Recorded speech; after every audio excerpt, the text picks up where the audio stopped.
संत उदय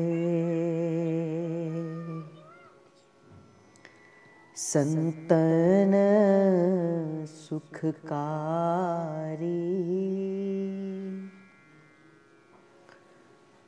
विश्व सुखद जिमिंदु तमारी। संत उदय संतन हितकारी,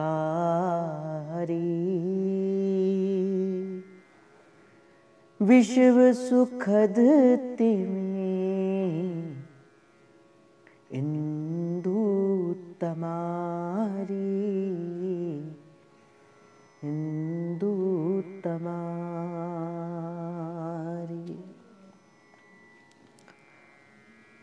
बड़ी प्यारी बात तुलसी बाबा जी अपने जीवन के अंदर कहते हैं कि देखो, जिस प्रकार रात का आभूषण क्या है, उस काली रात्रि का आभूषण क्या है? वो चमकता हुआ चंद्रमा। पूर्णमासी का जो चंद्रमा है वो एक रात का श्रृंगार है, एक रात्रि का श्रृंगार है।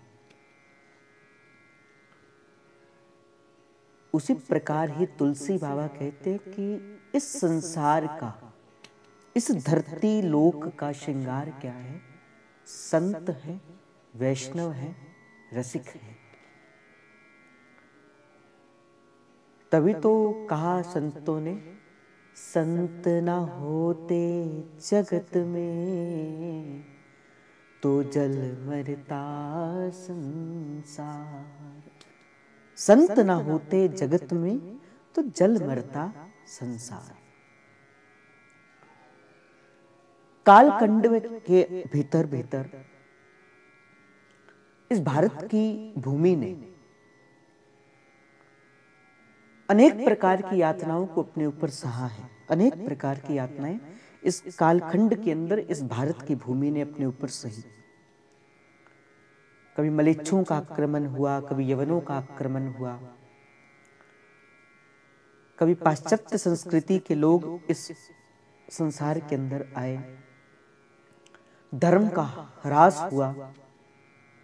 ये सेवक जो कहते हैं, मलिच्छ सकित पूहुम बड़े, कहकर भी कोई भजन के मार्ग पर नहीं चलता था। गौ माता से इस भारत की भूमि रक्त रंजित हुई, ब्राह्मणों के रक्त से ये भारत की भूमि रक्त रंजित हुए। ऐसा अनेक बार इस भारत की भूमि ने देखा, पर फिर भी जिस कारण से भारत की भूमि टिकी रही, वो क्या थे? वो भारत के भूमि में प्रकट होने वाले प्रभु के प्रिय संत थे। ऐसा तो हो सकता है कि इस भारत भूमि ने कोई ऐसा दिन देखा हो जिस दिन इसे कोई सुख ना मिला हो, पर ऐसा कोई दिन भारत की भूमि ने नहीं देखा होगा जिस दिन इस भूमि के अंदर किसी संत का अवतरण ना हुआ हो, जिस दिन इस भूमि के अंदर कोई संत ना हुआ हो। जिस प्रकार वराह भगवान ने हिरण्याक्ष से इस डूबी हुई धरती को उठाया था, इस धरती का संगार होने से बचा लिया था, उसी प्रकार ही ये जो पाप कर्म बढ़ जाते हैं, जब चहुं ओर अंधकार बढ़ जाता है, चहुं ओर ये अज्ञानता की काली रात्रि चमक पड़ती है, उस समय प्रभु ही और प्रभु की कृपा ही किसी न किसी संत के रूप के अंदर इस संसार के अंदर अवतरित होती है। अगर कोई मुझसे पूछे कि आपने कभी प्रभु के दर्शनों को किया है क्या,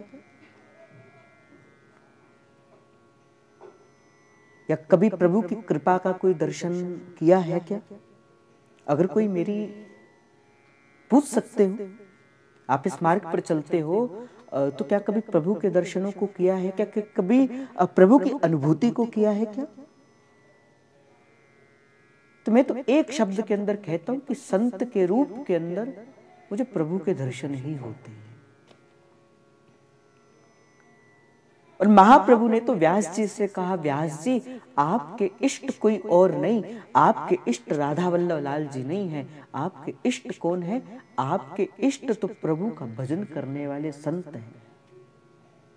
नाभादास जी महाराज अपनी जब लिखते हैं व्यास जी के बारे में तो कहते हैं संत इष्ट अति व्यास की। व्यास जी के इष्ट कौन है? ये प्रभु के संत हैं। और भाई मैं एक बात आपको निवेदन करता चलूंगा, जिस जीव ने अपना संबंध किसी न किसी संत से जोड़ लिया, बड़े ध्यान से इस बात को सुनना, मैं ये नहीं कह रहा कि किसी जीव ने अपना संबंध राधा वल्लभी संत से जोड़ा या वैष्णव संत से जोड़ा, ना ना, इस अतिशयोक्ति में मैं नहीं फंसूंगा। मैं साधारण शब्दों के अंदर कहूं, चाहे वो किसी मत अथवा संप्रदाय से ही क्यों ना हो, वो चाहे किसी की भी उपासना क्यों ना करता हो, पर जिस जीव ने अपना संबंध प्रभु के किसी प्रिय जन से जोड़ लिया, फिर उसकी इस संसार से मुक्ति होने से कोई भी नहीं रोक सकता। फिर उसकी मुक्ति में कोई संशय नहीं हो सकता, क्योंकि संत तो करुणा का स्वरूप होते, प्रभु की करुणा का अवतार संत है, प्रभु का स्वभाव का अवतार संत है। और जिस प्रकार सूर्य को उगने के बाद प्रकाश देना नहीं पड़ता, उसी प्रकार ही कोई संत के पास अपनी दैन्यता को लेकर तो जाए, कोई संत के पास अपने इस श्रद्धा को लेकर तो जाए। तो जैसे मैंने प्रारंभ में कहा कि जिस प्रकार रात्रि का श्रृंगार वो कालीमा रूपी उस रात्रि को वो चमकता हुआ नवमंडल के अंदर वो चंद्रमा क्या कर देता है, उसकी सुशोभित भी कर देता है, उसको प्रकाश तत्व भी देता है और उसको शीतलता भी देता है और सुख की अनुभूति भी होती है जीव को। उसी प्रकार ही संत अभय की प्रधानता भी देते हैं, संत आह्लादता भी देते हैं, और संत आपके भीतर वो अंधकार के तिमिर जो छुपा हुआ है उसको अपनी ज्ञान के प्रकाश से पंजीभूत भी कर देते हैं। ये संत की कृपा है, ये वैष्णव की कृपा है। और मैं कोई कहूं कि जिस प्रकार किसी के आने से पूर्व कोई सूचना हो जाती है, कोई बड़ा व्यक्ति आता है ना, मान के चलो आपके शहर में प्रधानमंत्री अथवा राष्ट्रपति नहीं आना हो तो सबसे पहले उनके कुछ जीव आते हैं, उनके कुछ जन आते हैं और जन आपको तैयारी करते हैं कि जब वो आए तो उन्हें किसी प्रकार की कोई मुश्किल का सामना ना करना पड़े। उसी प्रकार ही भगवान के आने से पहले, भगवंत के आने से पहले भगवान के संत आते हैं, संत आ जाते हैं। और संत के आने का संकेत क्या है? अब भगवान आपको अपना बनाना चाहते हैं, अब भगवान आपको अपनाना चाहते हैं। संत के आने, अगर मेरे जीवन के अंदर किसी वैष्णव संत का संग है, अगर मेरे जीवन के अंदर किसी वैष्णव संत का सानिध्य है, उनके द्वारा दिखाई हुई, उनके द्वारा दिखाया हुआ मार्ग है, तो इसका अर्थ क्या है? एक ही अर्थ है इसका, अब मुझे प्रभु ने अपना लिया, अब मुझे प्रभु ने अपना बना लिया, अब मेरे उद्धार को होने का कोई संशय है ही नहीं। अब मेरे उद्धार का कोई, अब मेरा उद्धार होगा ही होगा। क्यों? क्योंकि मुझे प्रभु के प्रिय संतों ने अपना लिया। और चाचा वृंदावन दास जी तो कहते हैं, पुनिजे रसिक सुदृष्टि निहारो, मोह पे करुणा सदा विचारो, करुणा दया साधु गुरु करी है, तोर पाप तिमिर सब हरी। प्रभु से प्रार्थना करते प्रभु, और प्रभु से प्रार्थना करने से भी पहले किससे प्रार्थना करते हैं? रसिकों से प्रार्थना करते हैं, संतों वैष्णवों आचार्यों से प्रार्थना करते हैं कि हे प्रभु अपनी प्रेम भरी, अपनी करुणा भरी दृष्टि से एक बार मुझको निहार लो। पुनि जो रसिक सुदृष्टि निहारो, मोह पे करुणा सदा विचारो। अपने करुणा से मुझे सदा, अपने करुणा के भाव से मेरा विचार करते रहो प्रभु। पूछा गया क्यों? बड़ी प्यारी उत्तर यहाँ पे श्री चाचा जी देते, कहते करुणा दया साधु गुरु करे हैं, तोर पाप तिमिर सब हरी। जिस पर संत करुणा कर देते हैं, जिस पर वैष्णव करुणा कर देते हैं, फिर जीवन के पाप जितने भी जीवन के संशय हुए पाप है, जो आपने सिंचन किए हैं, संत की एकमात्र करुणा भरी वात्सल्यपूर्ण दृष्टि से कोटि कोटि जन्मों के जो तम राशियां हैं, जो अगन राशियां हैं, जो पाप राशियां हैं, वो जल के मुक्त हो जाते हैं संत की कृपा मात्र एक दृष्टि को देखने से। और संत की दृष्टि जीव पर कैसे पड़ती है? पहले ये बात तो हो गई कि संत की दृष्टि मात्र से जीव के जीवन के समस्त पाप नाश हो जाते हैं, पर यहां पे प्रश्न तो उठता है कि संत की दृष्टि पड़ेगी कैसे? देखो, दो प्रकार की दृष्टि होती है। एक तो सामने से कोई देख ले वो दृष्टि, और एक होती है जब करुणा भर के वो दृष्टि से देखता है। अब क्या चीज वस्तु आपको, संत को आपकी ओर खींचेगी? वो आपका भजन खींचेगा, वो आपका नाम जप खींचेगा, वो आपका समर्पण खींचेगा। अगर आपका भजन नहीं है, अगर आपका नाम जप नहीं है, अगर आप भी जगत की तरह दिखावे से वशीभूत होकर ही जा रहे हैं, तो संत को आपसे कोई लेना देना ही नहीं है। वो नहीं जानता आपको, क्योंकि उसका संबंध केवल प्रभु के निज जनों से है, संसारिक जीवों से नहीं है। संसारिक जीवों से तो संसारिक जनों का संबंध होता है, और वो तो श्री जी की निज सहचरी है, और सहचरी का संबंध तो केवल सहचरियों से होगा, सहचरियों का संबंध तो किसी और से नहीं होगा। तो किस प्रकार संत की दृष्टि हमारे ऊपर पड़ेगी?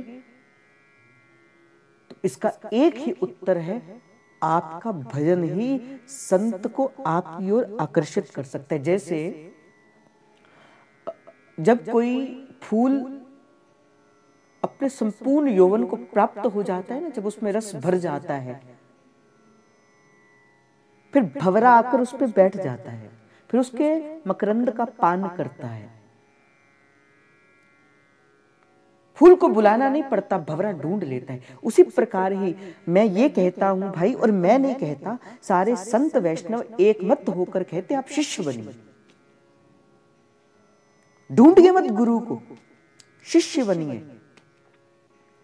जिस दिन आप शिष्य बन जाएंगे, गुरु आपको ढूंढते ढूंढते स्वयं आ जाएंगे। भंवरे की बात ही, गुरु आपको ढूंढते ढूंढते स्वयं आ जाएंगे, आपको ढूंढने की आवश्यकता नहीं पड़ेगी। संत वैष्णव आचार्यों को ढूंढा नहीं जाता, गुरुजनों को ढूंढा नहीं जाता।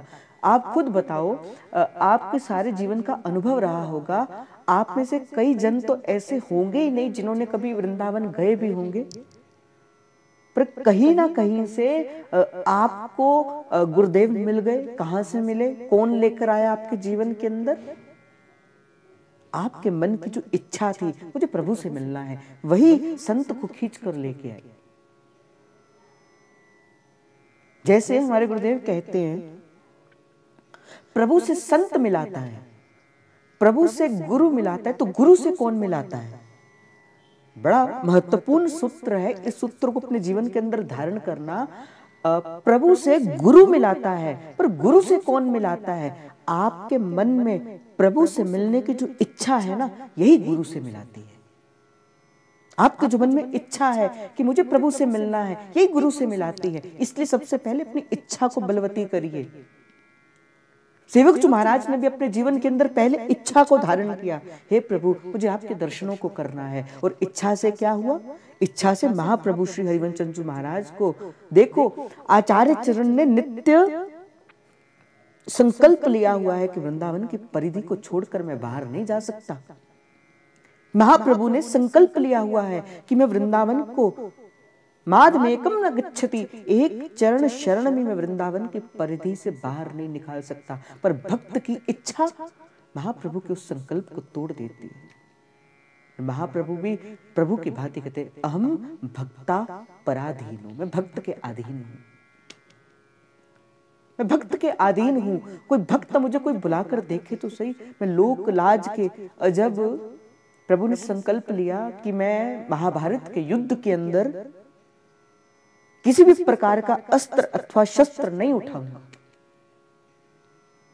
और भक्त भी बड़ा चतुर होता है क्योंकि वो प्रभु का भक्त है, तो भीष्म जी ने भी प्रतिज्ञा कर ली, मैं प्रभु से शस्त्र उठवाकर ही मानूंगा, और ये मेरी प्रतिज्ञा है, मैं भीष्म हूं। तो सारा संसार जानता है प्रभु ने भीष्म की प्रतिज्ञा को पूर्ण करने के लिए, भीष्म की इच्छा को पूर्ण करने के लिए वो रथ का पहिया उठा लिया। जिस भगवान ने ये संकल्प लिया था, प्रतिज्ञा करी थी कि मैं महाभारत के युद्ध के अंदर किसी भी प्रकार से कोई अस्त्र अथवा शस्त्र नहीं उठाऊंगा, वो युद्ध का पहिया लेकर दौड़ते हैं भीष्म जी की ओर। भीष्म जी कहते, प्रभु तोड़ दी प्रतिज्ञा, हंस दिए प्रभु। क्या कारण था प्रतिज्ञा को तोड़ने का? संकल्प कारण था, इच्छा कारण थी, भक्त की इच्छा थी। तो मैं आपको निवेदन कर रहा था, आप इच्छा रखिए, मुझे प्रभु से मिलना है, ये इच्छा अपने बनाकर रखिए। कल भी मैंने आपको एक निवेदन करते हुए कहा था, तिमि रघुनाथ निरंतर। जैसे जब कोई वृक्ष छोटा होता है ना, छोटा, तब उसे जल भी देना पड़ता है, उसे बाढ़ से ढकना भी पड़ता है ताकि कुसंग रूपी पशु उसको ना खा जाए, उसको जल भी देना पड़ता है, कहीं सूख ना जाए, कहीं मुरझा ना जाए, कहीं किसी के पैरों के तले कुचला ना जाए। तो अभी आपकी और जो मेरी, अभी जिस भक्ति के जिस स्टेज के ऊपर हम हैं ना, अभी आपकी और मेरी इच्छा कैसी है, हम कैसे हैं? अभी वो छोटे से पौधे हैं जिन्होंने अभी अंकुरित होना प्रारंभ किया है। अभी हम छोटे से पौधे हैं, अभी हम बड़ा वृक्ष नहीं बने। संत हैं वृक्ष, और हम क्या हैं? भी साधक हैं। तो हमें तो सत्संग की नित्य प्रति आवश्यकता है, हमें तो प्रभु का संग करने की नित्य प्रति आवश्यकता है। तो कुसंग रूपी पशु से बचकर ही इच्छा रूपी प्रभु को पाया जाता है, कुसंग रूपी पशु से बचकर। तो मैं कह रहा था, आपको निवेदन कर रहा था कि भारत की भूमि अनेक संतों से ओतप्रोत रही है, अनेक संत। और आज तो बड़ी प्यारी तिथि है, विशाख की सप्तमी तिथि, कृष्ण पक्ष की सप्तमी तिथि। हित कुल के भूषण आचार्य चरण के कुल के अंदर प्रकट हुए, आचार्य के बिंदु कुल के अंदर प्रकट हुए गोस्वामी श्री हरिलाल जी और मां श्री कृष्ण कुंवरी के घर प्रकट हुए। एक वो नन्हा सा बालक, एक वो प्यारा सा बालक, और मानो सब हरि सम गुण रूप अपार, महापुरुष प्रगटे संसार। जो गुण प्रभु का, जो गुण एक वैष्णव का होना चाहिए, जो एक गुण एक संत का होना चाहिए, वो बालक रूपलाल गोस्वामी के जीवन के अंदर बालपन से ही होता रहा। वो छोटे से बालक विशाख की कृष्ण पक्ष की सप्तमी तिथि को आपका प्राकट्य हुआ। आज जो तिथि है दशम देसी की तिथि के हिसाब से आज विशाख मास की शुक्ल पक्ष कृष्ण पक्ष की सप्तमी तिथि है। बात है 1738 की। महाप्रभु के कुल के अंदर महाप्रभु का कुल का दीपक प्रकट हुआ। बालक के संसार प्रारंभ से ही भक्तिमय थे। देखो जो भक्त होता है ना, देखा गया है कि भक्त बालपन से ही कुछ अपने दिव्य अनुभूतियों को प्रकट करता रहता है। जैसे कई बार सुना भी होगा, ये बच्चा शुरू से ही आध्यात्म के जीवन के अंदर रहने वाला था, अर्थात वो अपने जीवन के बाल्यकाल से ही अनेक आध्यात्मिक संपत्ति को लेकर ही माता के गर्भ में आता है। आज भी अनेक बार, और मैंने तो एक बार आपको इस बात का निवेदन करते हुए भी कहा था, आप सभी माताओं बहनों को इस बात का निवेदन करते हुए कहा था कि भाई अनेक आत्माएं इस सृष्टि के अंदर विचरण करते हैं, जो पुण्य आत्माएं हैं, जो संत आत्माएं हैं, जिन्हें संसार के भीतर आना है, जिसे संसार का कल्याण करने के लिए आना है, पर उन आत्माओं को कोई अच्छा गर्भ नहीं मिलता, ठहरने के लिए कोई स्थान नहीं मिलता, वो आ नहीं पाती। तो मैंने एक भी दिन आपसे निवेदन किया था कि भाई आप सभी माताओं के जीवन से ये निवेदन है, आप अपने आचरण अथवा अपने खान पान को शुद्ध करिए। और देखो भाई, एक बात मैं और कहूं, आचरण की पवित्रता जितनी तन से होती है, उतनी ही आचरण की पवित्रता मन से भी होती है। आज ही मुझे कोई बता रहे थे, किसी संत का ही कोई चरित्र किसी ने मुझे बताया,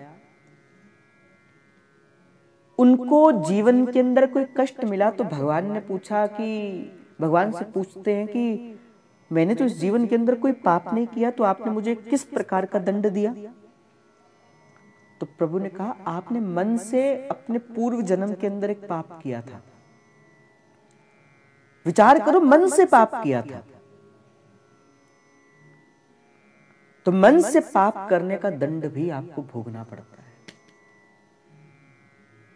आपने किसी के करने के, बुरा करने के बारे में सोचा?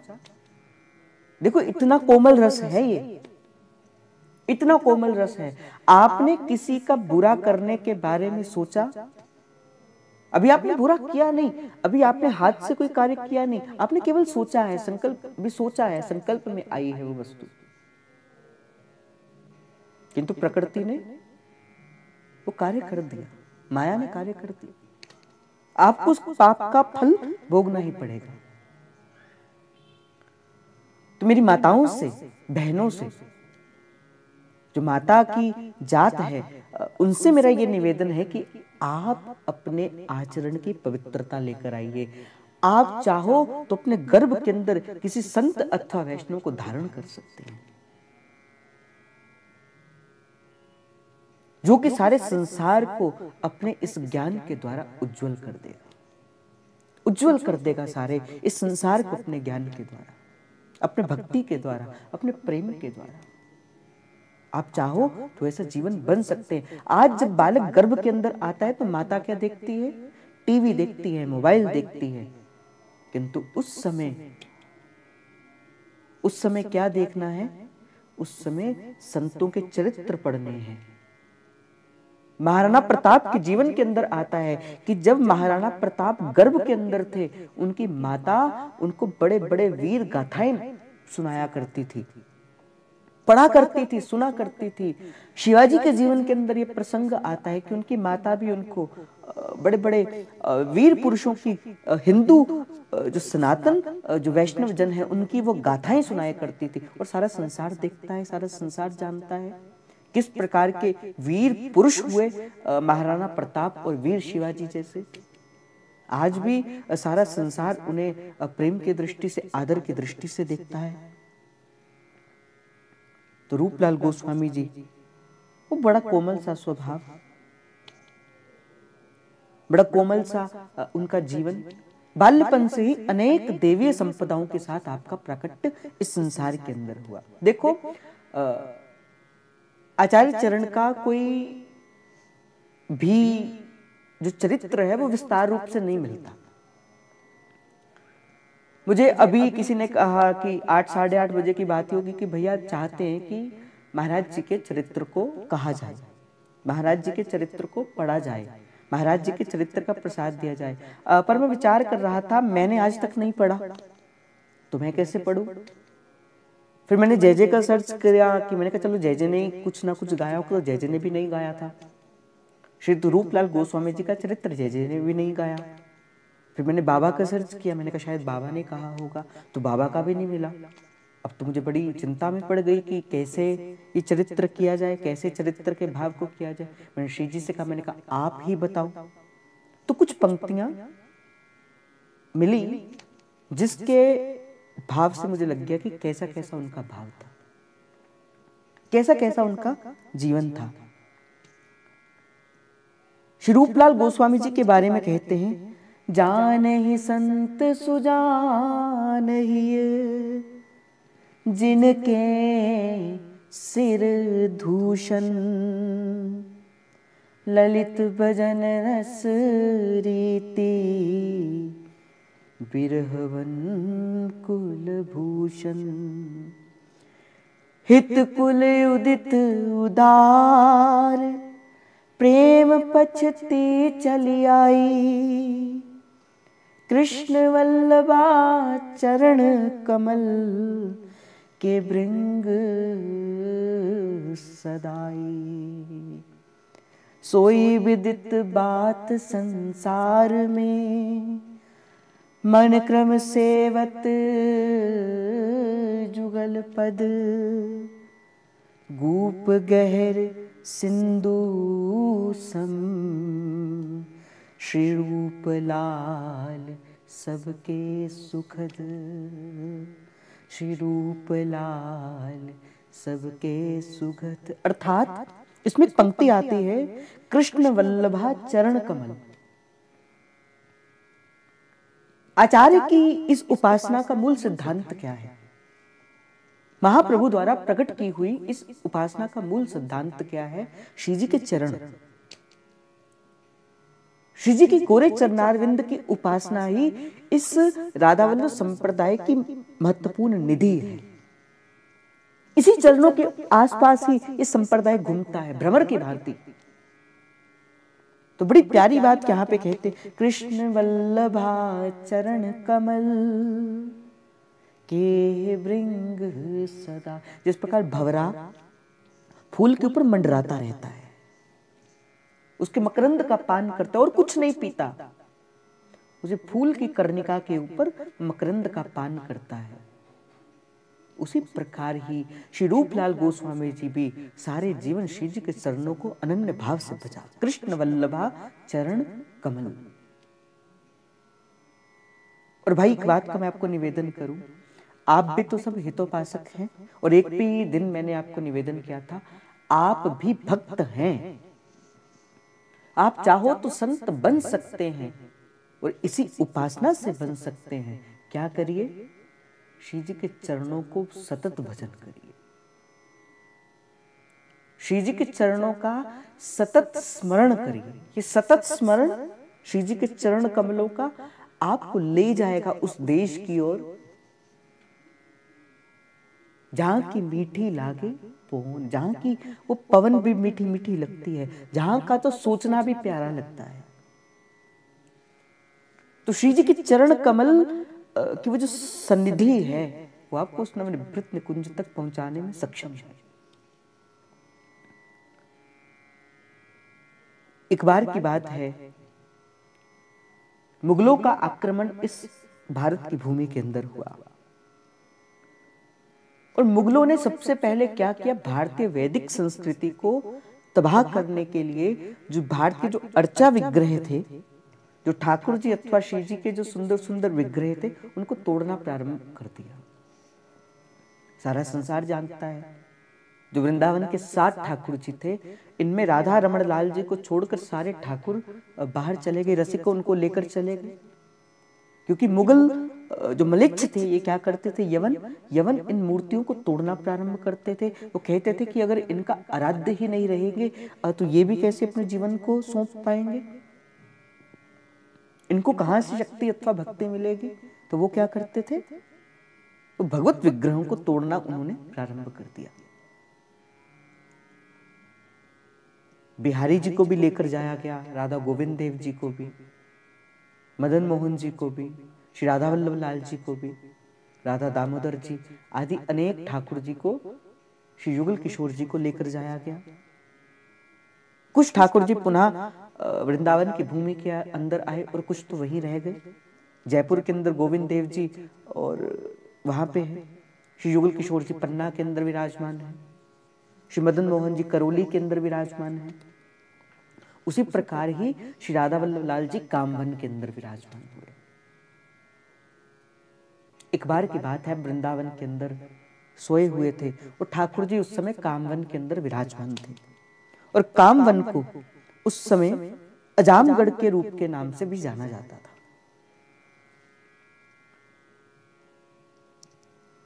अब यमुना जी के अंदर बड़ी भारी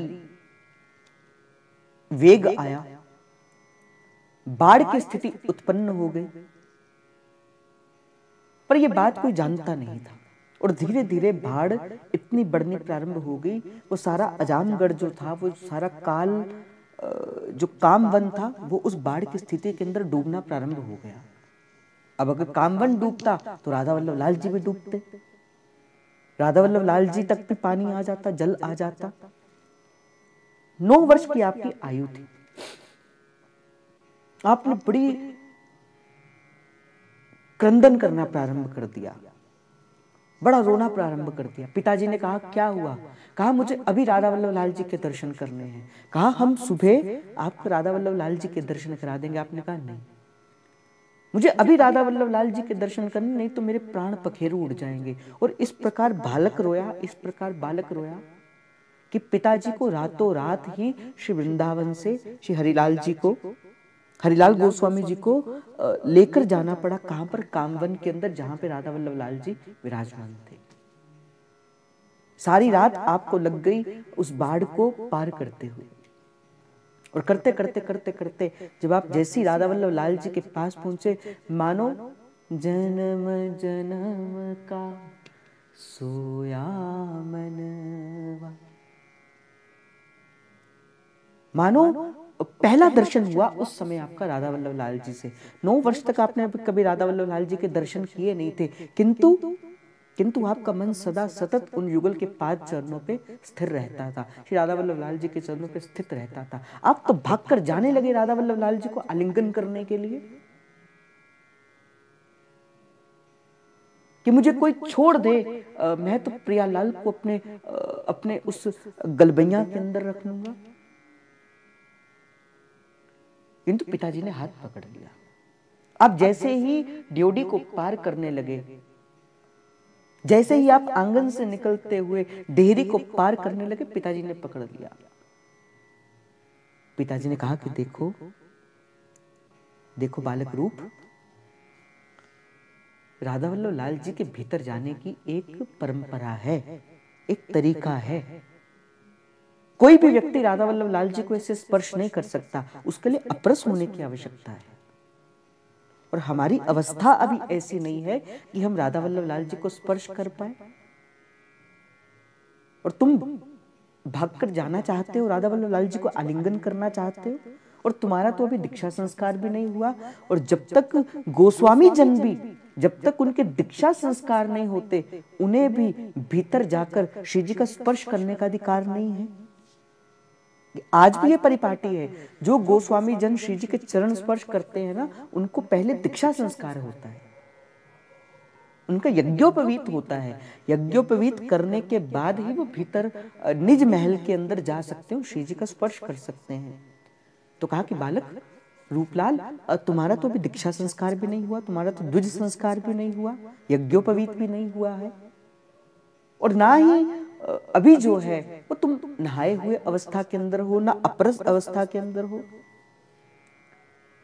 तो पिता ने कहा बस इतनी सी बात है, और जाकर कहा कि मैं अभी नहाकर आता हूं।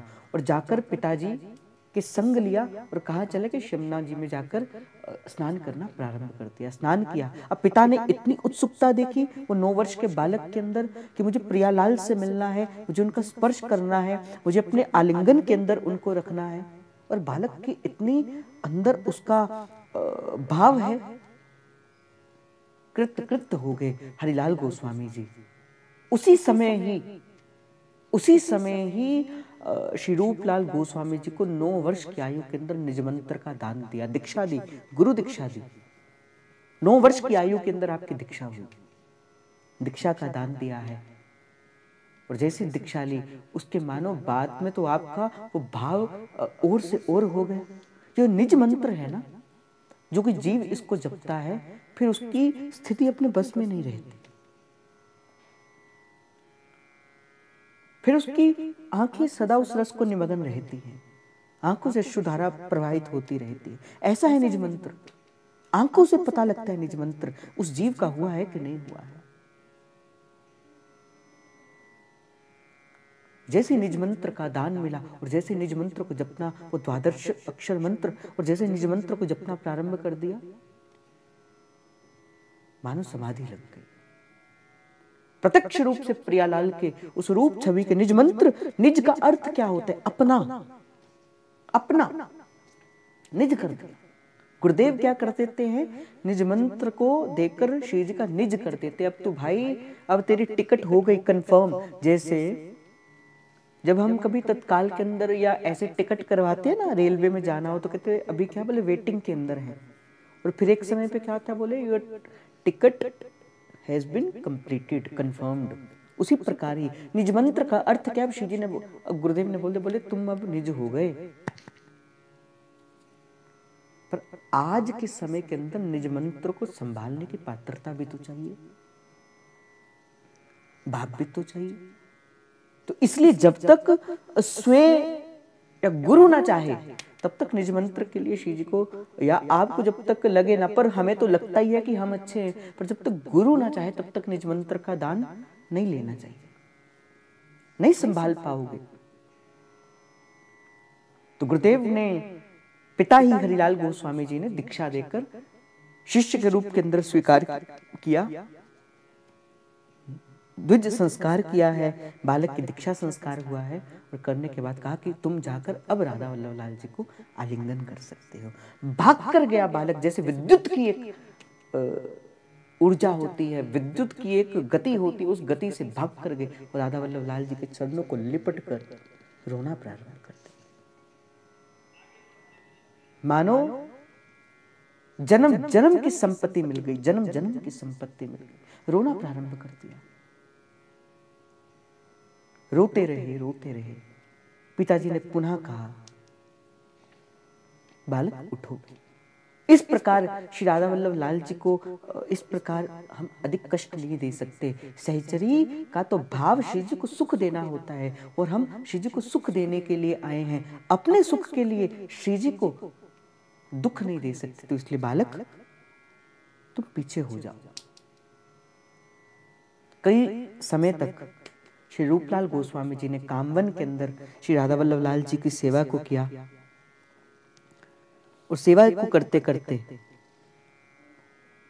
एक बार की बात है, अब गुरुदेव सरकार ने कहा आपके पिताजी ने कि चलो अब हमारा पुनः वृंदावन की ओर जाना का समय हो गया है, अब हमें पुनः ही एक बार वृंदावन जाना पड़ेगा। बरसाने की ओर से आते हुए अब वृंदावन की ओर जाना आपने तय हुआ। जैसे ही बरसाने की सांकरी कोर की ओर आप गए, उस समय एक मतवाला हुआ हाथी, मानो नशे के मद के अंदर, वो भागता हुआ सबको तहस नहस करता करता आपके आगे आ गया। सारे डरते हुए आगे पीछे हो रहे थे। हाथी जब मतवाला हो जाए, हाथी जब अपने बस में ही ना रहे तो वो कैसा हो जाता है, सारा संसार इसे जानता है। वो कितनी बड़ी देह, वो तो बड़े से बड़े वृक्ष को तोड़ दे।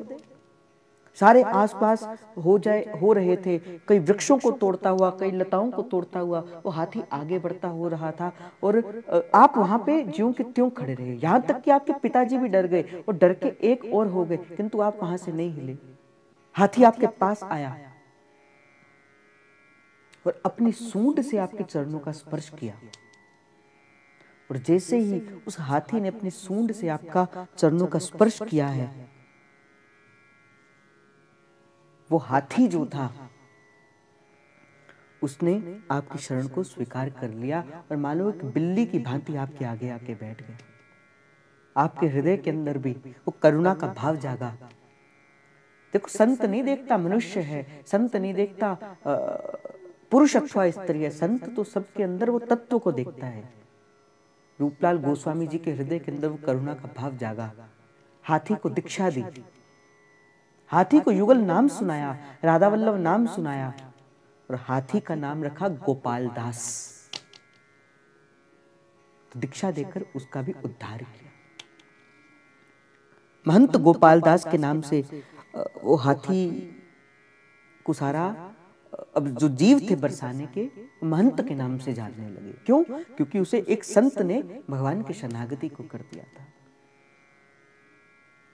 पुनः श्री जी ने कृपा करी, धाम के अंदर आए। कहते हैं आप रासमंडल के अंदर, मैंने आपको बताया था रासमंडल चीर घाट के बिल्कुल पास, जहां से राधा रमन लाल जी को भी रास्ता जाता है। अगर आप परिक्रमा मार्ग से जाएंगे, वहां पे रासमंडल है, जहां पर सेवक महाराज और दुर्दास जी महाराज का निकुंज का वहां पे भाव है। श्री जी का बड़ा सुंदर वहां पे स्वरूप विराजमान है। अब रासमंडल के अंदर श्री जी की सोहनी किया करते थे। ये सेवा आप स्वयं अपने हाथों से किया करते थे। और सोहनी की महिमा को तो मैं क्या कहूं। महाप्रभु तो कहते हैं राधा सुधा निधि के अंदर, भवनांगन मर्जनी श्याम। हे प्रभु, कब मैं आपके द्वार पर बुहारी जाने वाली सोहनी बन जाऊं, भवनांगी मर्जनी। मैं कब ऐसा समय आए कि मैं आपके द्वार की सोहनी बन जाऊं, आपके रजकन के ऊपर मैं इसको अपने आप को उसमें डूबती रहूं। महाप्रभु कहते हैं श्री जी से प्रार्थना करते हुए, हे स्वामिनी जी, अगर आप मुझ पर कृपा ही करना चाहते हो, मुझे अपनी सोहनी बना दीजिए। और हरिदास जी महाराज रसिक नंदन नृपति स्वामी श्री हरिदास जी महाराज तो अपनी वाणी के अंदर कहा करते थे, कुंजन दीजो सोहनी प्यारी जू मोहे, कुंजन दीजो सोहनी। हे स्वामिनी जू, हे प्यारी जू, हे लाडली जू, हे प्राण वल्लभा, हे कृष्ण वल्लभा, हे जगत नियंता जगताकार, हे मेरी स्वामिनी जू, कुंजन दीजो सोहनी। मुझे कुंजों के अंदर वो सोहनी देने की सेवा प्रदान करिए। कौन कह रहा है? रसिक अनन्य नृपति विशाख ललिता अवतार रसिक अनन्य नृपति स्वामी श्री हरिदास जी महाराज कह रहे हैं, कुंजन दीजो सोहनी। मुझे कुंज वीथियों में मुझे लताओं की सोनी करने का सौभाग्य प्रदान करिए। अपने हाथ से श्री जी के रास मंडल की सोहनी किया करते थे, अपने हाथ से श्री जी की बुहारी किया करते थे। और मुझे तो लगता है कि श्री जी ने ये 9 मास के सत्संग का फल हमें दे दिया। अगर मैं कहूं ना, अगर भाव की दृष्टि से मैं देखूं, भाव की दृष्टि से अगर मैं देखूं, मुझे लगता है कि प्यारो वृंदावन के रूप के अंदर तो श्री जी ने श्रीहित निकुंज रस को अपनाकर वो प्यारो वृंदावन की सेवा दे दी कि निकुंज के अंदर तुम जीव, तुम वृंदावन की सेवा करना। और मेरे वृंदावन के अंदर कौन सी सेवा करना? मेरे कुंजन दीजो सोहनी, मेरे कुंजों की सेवा करना, मेरी लताओं की सेवा करना, मेरे संतों की सेवा करना, मेरे वैष्णवों की सेवा करना। तो हमने, जैसा आप सभी जानते हैं, श्री जी ने इतनी कृपा करी। श्री रूपलाल गोस्वामी जी अपने हाथ से वृंदावन की सोहनी किया करते थे। श्री जी ने कृपा करके हमारे इसी जनों से अपने निज महल श्री राधा वल्लभ लाल जी के और महाप्रभु की गादी की सोहनी कराई। देखो प्रारंभ कहां से किया, आचार्य ने अपने गोद से हमें प्रारंभ किया। और अब से तो श्री जी ने इतनी प्रेरणा दी है कि हर शनिवार और रविवार को, हर शनिवार और रविवार को हित निकुंज रस और प्यारो वृंदावन की ओर से क्या होगा, कुंजन दी जो सोहनी, कुंजन दी जो सोहन। मैं तो आप सभी से कहता हूं भाई कुछ और नहीं, जो जा नहीं सकते वहां पे वो एक सोहनी का भाव दे दीजिए। जो जा रहे हैं उनके हाथ में कृपा करके कहना एक बार की सोहनी आप मेरे नाम की लगा देना, आपको वो फल मिलेगा, वहां से बैठकर मिलेगा। जो नहीं जा सकते वो क्या कहना कि मेरे नाम की एक सोहनी लगा देना। मेरे श्री जी बड़ी दयालु है, मेरे श्री जी बड़ी कृपालु है। तो रास मंडल के अंदर आप अपने हाथों से सोहनी किया करते थे। श्री जी के उस लताओं की, उस कुंज गलिन की सोहनी आप अपने हाथ से किया करते थे। क्यों? क्योंकि आचरण करोति इति आचार्य, जिसने अपने जीवन के अंदर आचरण करके दिखाया वही आचार्य है। बड़े बड़े प्रवचन देने से कोई आचार्य नहीं बन जाता। वृंदावन का आचार्य कैसे बनता है? जो अपने हाथ से श्री जी की सेवा करता है, भोग की सेवा, राग की सेवा, लता की सेवा, वृंदावन की रज की सेवा, वृंदावन की यमुना की सेवा। और सोहनी का अर्थ क्या है? हम कह तो रहे सोहनी, सोहनी का अर्थ होता है सुंदर। जो सबसे सुंदर सेवा है वो क्या है? बुहारी की सेवा, श्री वृंदावन की रज की बुहारी की सेवा। वहां पे झाड़ू की सेवा को सोहनी सेवा कहा जाता है। और सखियों ने तो कहा, बड़ा सुंदर भाव है, किशोरी मोहे सोहनी देन सिखाओ, महारानी मोहे सोहनी देन सिखाओ। करते करते श्री जी की सेवा करते करते 21 वर्ष की आपकी आयु हो गई। अब 21 वर्ष की आयु के अंदर संत कृपा से ये परिपाटी बड़ी पुरानी है कि जिसको श्री जी कृपा करती हैं उनको आज्ञा दी जाती है कि अब इस नाम का प्रचार आप आगे करो। ये बड़ी पुरानी परिपाटी आचार्य के इस भाव से चलती आ रही है। आज्ञा हुई, अब आप जाकर नाम का प्रचार इस सारे संसार के भीतर करो। तो भारत के भ्रमण के अंदर अपने 20 वर्ष की आयु के अंदर निकले। तो सबसे पहला भ्रमण आपका हुआ श्री गुजरात के अंदर। वृंदावन से गुजरात की ओर गए और गुजरात की ओर जाकर आपको वहां पे रामकृष्ण मेहता जी मिले। कहते कि जिनके घर आप 8 मास तक रहे, 8 मास तक अपने सत्संग के द्वारा आपने हितजू की रसरीति का गान किया। 8 मास तक निरंतर प्रिया जी के चरणों को खुद भी भजा और सबसे भी भजाया। देखो साधु कौन, संत कौन? गुरबाणी कहती आप जपे ओरा नाम जपावे। मैं आपको नित्य प्रति कहता हूं सबके हित से भाव करो, सबके हित से भाव करो। भाई अपने लिए तो भजन सब करते हैं, अपने लिए तो सब खाते हैं, अपने लिए तो सब कमाते हैं।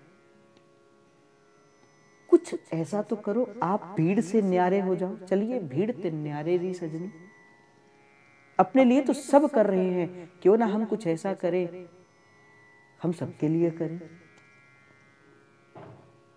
तो हितजू महाराज की कृपा से आचार्य रूपलाल गोस्वामी जी ने जब इस सबके हित के भाव का प्रकट किया, सबके हित के भाव से उन रामकृष्ण मेहता के घर पर रहे, 8 मास तक मांगलिकता का विस्तार किया। 8 मास तक आप श्री जी का नाम जप करते रहे और 8 मास के भीतर ही श्री रामकृष्ण मेहता जी को आपने श्री युगल के प्रत्यक्ष रूप से दर्शन करा दिए, प्रत्यक्ष रूप से।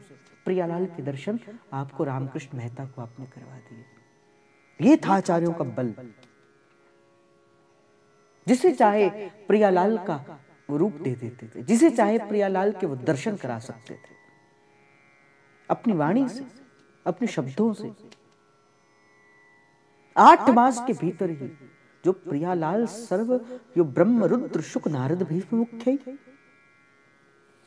जो कभी किसी के हृदय के अंदर नहीं आते, वो प्रियालाल मात्र 8 मास के अंदर श्री कृष्णदास जी को, श्री रामकृष्ण जी को 8 मास के भीतर प्रियालाल के दर्शन करवा दिए। फिर चलते चलते गुजरात से वापस आए, गोविंद कुंड के अंदर आए। 6 मास तक वहां पर गिरिराज जी की एक शिला थी, उसका भजन आपने किया। देखो, भक्त ही भगवान को प्रकट करता है। आपके घर पे ठाकुर जी विराजमान है, आप चाहो तो उनसे भी प्रभु को प्रकट कर सकते हो, प्रत्यक्ष में प्रकट कर सकते हो। वो आपसे बोलेंगे, वो आपसे बात करेंगे, वो आपका खाना खाएंगे, वो आपको प्रेम करेंगे। आप चाहो तो कर सकते हो। तो गोविंद कुंड के अंदर आए, एक शिला थी, उस शिला को भगवत स्वरूप मान के गोवर्धन की उस शिला का भजन करने लगे। गोवर्धन का तो प्रत्येक रजकन ही ठाकुर जी है, प्रत्येक रजकन गोवर्धन का ठाकुर जी। तो एक शिला को करके वहां का भजन करने लगे। 6 मास के अंदर ठाकुर श्री युगल किशोर जी को वहां से प्रकट कर दिया। ये वो युगल किशोर जी नहीं है जो पन्ना के अंदर विराजमान है। जो पन्ना के अंदर जो युगल किशोर जी विराजमान है, वो हरिराम व्यास जी के सेव्य ठाकुर जी थे। इन्होंने भी एक ठाकुर जी को प्रकट किया अपने भजन के भाव से, जिनका नाम युगल किशोर रखा गया। आज भी राधा कुंड के अंदर उनका मंदिर है, वहां पे जाकर आप उन ठाकुर जी के दर्शन कर सकते हैं। श्री रूपलाल जी ने अपने भजन की भावना से गोविंद शिला के अंदर से, श्री गोवर्धन शिला के अंदर से, गोवर्धन नाथ की कृपा से उन्हें प्रकट किया है। राधा कुंड के अंदर वो विराजमान है। आज भी उस स्थान के अंदर आचार्य चरण की, श्री रूपलाल गोस्वामी जी की बैठक विराजमान है। फिर दूसरी यात्रा आपने करी। यात्रा करते करते आप पहुंचे हैं प्रयागराज। प्रयागराज में पहुंचकर वहां पर आपको एक सिद्ध महात्मा मिले। सिद्ध महात्मा ने आपको एक नारियल की भेंट दी और नारियल की भेंट देकर कहा कि देखो, संत भगवान ने श्री रूपलाल गोस्वामी जी से कहा कि देखिए संत जी, ये नारियल के अंदर मैंने सारी सिद्धियां डाल के रखी हैं। आप इस नारियल को खा लीजिए, आप इस नारियल का जल पी लीजिए। इस नारियल के जल को पीने से आपको सारी सिद्धियां स्वतः ही आ जाएंगी। जैसे ये बात आपने उन संत के श्रीमुख से सुनी, आपने उस नारियल को एक और रख दिया और आपने कहा कि देखो, हमारी उपासना के अंदर ये सिद्धि विद्धि का कोई कारण नहीं होता। हम कौन सा किसी को कोई चमत्कार दिखाने के लिए यहाँ बैठे हैं। हम तो यहाँ पे संसार को प्रियालाल का दर्शन कराने के लिए बैठे हैं, और उसके लिए किसी सिद्धि की आवश्यकता नहीं होती, उसके लिए तो प्रेम की आवश्यकता होती है। और जिस प्रेम की आवश्यकता होती है, श्री हिज्जू की कृपा से वो प्रेम, वो रूप सदा मेरे हृदय के अंदर प्रज्वलित रहता है। मुझे और किसी सिद्धि की आवश्यकता नहीं है। देखो, इस मार्ग पर जब आप चलोगे ना, अनेक सिद्धियां, मैं आपसे कह रहा हूं, इस बात को बड़े ध्यान से समझना। मेरे जीवन के अंदर भी ये चीजें घटी हैं, इसलिए मैं इसको अनुभव के आधार पर कह रहा हूं। मेरे जीवन के अंदर ये चीजें घटी हैं। जब आप इस मार्ग पर चलेंगे, अनेक वस्तुएं अनेक रूप धारण करके आपके पास आएंगे। ये ले लो, वो ले लो। मैं आपको अपने जीवन का एक अनुभव बताता हूं।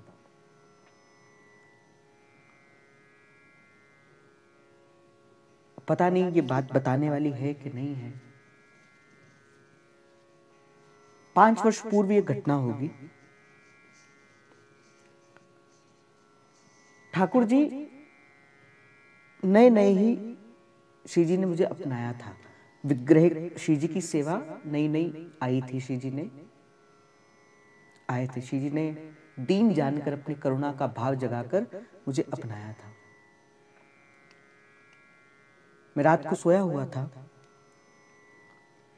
रात की घटना होगी 3 या 4 बजे की घटना। मैं जिस कमरे में मैं सोता हूँ सारा मैं बंद करके, मैं द्वार बंद करके मैं सोया था।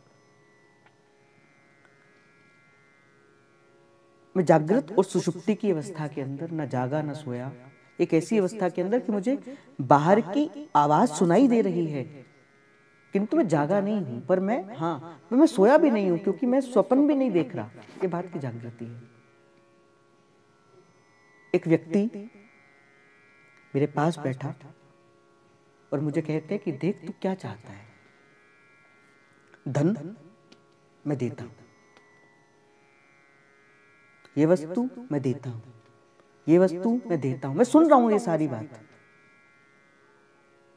ये चीज मैं देता हूं, तू जो कहेगा मैं तुझे देता हूं, पर इसके बदले में तू ये ठाकुर जी की भजन करना बंद कर दे, ये मुझे दे दे। और अगर तू मुझे नहीं देगा तो तेरे साथ क्या हो जाएगा ये तू भी नहीं जानता। पता नहीं श्री जी की कैसी कृपा थी, ठाकुर जी का कैसा प्रेम था। मैंने कहा मुझे आपसे किसी चीज को लेने की इच्छा नहीं है।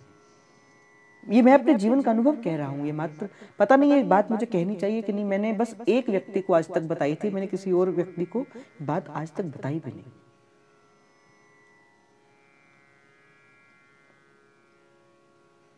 तो मैंने कहा मुझे कुछ नहीं चाहिए, आप चले जाइए यहां से। मैंने कहा नहीं तो अभी कहूं मैं श्री जी से, मैं कह रहा हूं, मैंने कहा अभी कहूं मैं श्री जी से। कहकर जैसे मैंने कहा वो व्यक्ति चला गया। मुझे कुछ समझ नहीं आया। मैं उठा, मैंने आसपास देखा, कोई नहीं था। पुनः अगले दिन वही घटना घटी। पुनः एक व्यक्ति आया, मुझसे कहते हैं देख मैं पुनः आ रहा हूं, तू जो चाहता है मैं तुझे वो देने को तैयार हूं, तू ले वो चीज, किंतु इनको मुझे दे दे।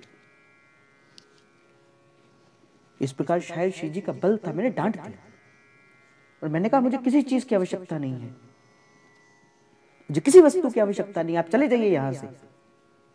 डांट कर मैंने कह दिया और वो व्यक्ति चले गए। 5 या 6 वर्ष पूर्व की घटना होगी। मैं वृंदावन गया, एक संत मिले और देखते हंस दिए। तो मुझे कहते क्या घटा, मुझे आज भी स्मरण है वो शब्द। कहते क्या घटा, मैंने कुछ बताया नहीं, मैंने कुछ कहा नहीं। मैंने कहा कुछ नहीं। कहते कौन था वो, मैंने कहा कौन। कहते वो रात को, जब जैसे ही वो बात मुझे वो बात स्मरण हो गई, तो मैंने महाराज जी से कहा, मैंने कहा बाबा मुझे समझ नहीं आया वो व्यक्ति कौन था और वो व्यक्ति मुझे क्या कह रहा था, ये ले लो, वो दे दो, इनको दे दो, ये कर लो, वो कर लो। कहते लिया तो नहीं। मैंने कहा नहीं बाबा लिया नहीं। कहा तुमने क्या कहा। मैंने कहा कि मैं इनको नहीं छोड़ सकता, तुम चले जाओ यहां से। कहा बिल्कुल ठीक कहा। मैंने कहा पर बाबा वो था कौन। तो कहा वो सिद्धि, माया सिद्धि का रूप लेकर आई थी और वो अनेक प्रकार की वस्तुएं तुम्हें देने का लोभ कर रही थी। और बेटा अगर तू उस समय हार जाता तो तू युगल के चरणों से बाहर हो जाता। ये तो तेरे गुरु की कृपा थी जो तूने उस चीज को सहा नहीं, उस चीज को लिया नहीं, अन्यत्र आज तू बाहर हो जाता, तू हार जाता। ये जीवन, वो जीवन मुझे याद है, मेरे जीवन के अंदर घटी वाली घटना है। इसीलिए अब मैं कहता हूं भाई इस मार्ग के अंदर तो सिद्धियां मिलना आवश्यक है। वो दिन है और आज का दिन है गुरु की कृपा से। तेरे परानाले उड्डे जाने आ। उसके बाद जो कृपा मिली गुरु की वो तो वही जानते हैं। कृपा मिली, आलिंगन मिला, गोद मिली, प्रेम मिला, वात्सल्य मिला, वरदहस्त मिला, क्या नहीं मिला। किससे मिला? कृपा से मिला। पर जो बात आपको मैंने कही, इसे अपने तक ही रखना है। इस बात को मैंने शायद भाव भाव के अंदर कह दी, क्योंकि प्रसंग इस प्रकार का आया कि इस मार्ग के अंदर सिद्धि, तो उन्होंने कहा कि जो सिद्धि हमें चाहिए, हमें तो प्रियाजू की सिद्धि चाहिए, और किसी प्रकार की सिद्धि नहीं चाहिए, और किसी प्रकार की वस्तु की आवश्यकता नहीं है। उन व्यक्ति कहा नहीं नहीं, हम तुम्हें देते हैं, इस नारियल को खा लो, तुम्हें सारी सिद्धि स्वतः ही मिल जाएगी। कहा नहीं नहीं, हमें किसी प्रकार की आवश्यकता नहीं है। रूपलाल गोस्वामी जी ने कह के वो बाहर रख दिया। आप भी बड़े तरीके से चलना भाई इस मार्ग के अंदर, हितजू के मार्ग के अंदर तो बड़े तरीके से चलना। हो सकता है चलते चलते आपको मार्ग से गिराने के लिए कोई कैसी चीजें आ जाए, कोई कैसे मार्ग को आपको गिराने के लिए कैसा भाव लेकर आ जाए, क्या रूप लेकर आ जाए। प्रसिद्धि का रूप भी एक सिद्धि है। प्रसिद्धि क्या है? प्रसिद्धि भी सिद्धि है। लोग मुझे जाने, मुझे पहचाने। मैं तो आपको पहले भी दिन कहता था कि भाई हम यहाँ पे केवल प्रियालाल से जुड़ने के लिए आए हैं, कोई किसी से जुड़ने के लिए नहीं आया। हमारा संबंध केवल प्रिया प्रियतम से होना चाहिए।